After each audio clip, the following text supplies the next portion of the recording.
گزشتہ دنوں Jio news channel جو کہ ایک بہت بڑا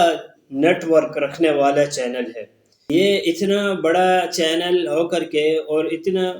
بڑے جو ہے ذمہ داری کا مظاہرہ کر کے اس کے باوجود بھی لاپرواہی، اس کے باوجود بھی ایسی چیزیں نشر کی جائیں جو دین اسلام کے خلاف ہو، جو اللہ کے احکامات اور رسول اللہ صلی اللہ علیہ وسلم کے خلاف ہو،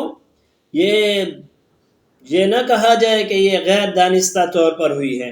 لا علمی کی بنا پر ہوئی ہے، یا جو ہے نہ سمجھے کی بنا پر ہوئی ہے، یا جلد بازی کی بنا پر ہوئی ہے، یا جو ہے خود بے ساختہ طور پر ہوئی ہے۔ نہیں، سوچ سمجھ کر کے یہ امت مسلمہ کے ایمان کو جھنجھوڑنے کی کوشش کی جا رہی ہے، امت مسلمہ کے ایمان کو پرکھا جا رہا ہے، دیکھا جا رہا ہے کہ یہ رسول اللہ صلی اللہ علیہ وسلم کی محبت ان کے دلوں میں ابھی باقی ہے۔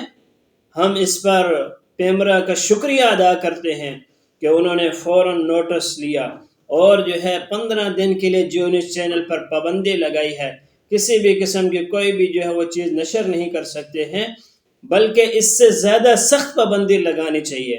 کوئی بھی چینل جو اسلام کے خلاف ہو، جو اللہ کے احکامات، رسول اللہ صلی اللہ علیہ وسلم کی ختم نبوت اور پیارے صحابہ اور نبی علیہ الصلوۃ والسلام کے اہل بیت کے خلاف استعمال ہو رہا ہو، اس کو فی الفور بند کرنا چاہیے، تاکہ کل غیروں کو جو ہے اور دوسرے لوگوں کو مزید موقع نہ مل سکے۔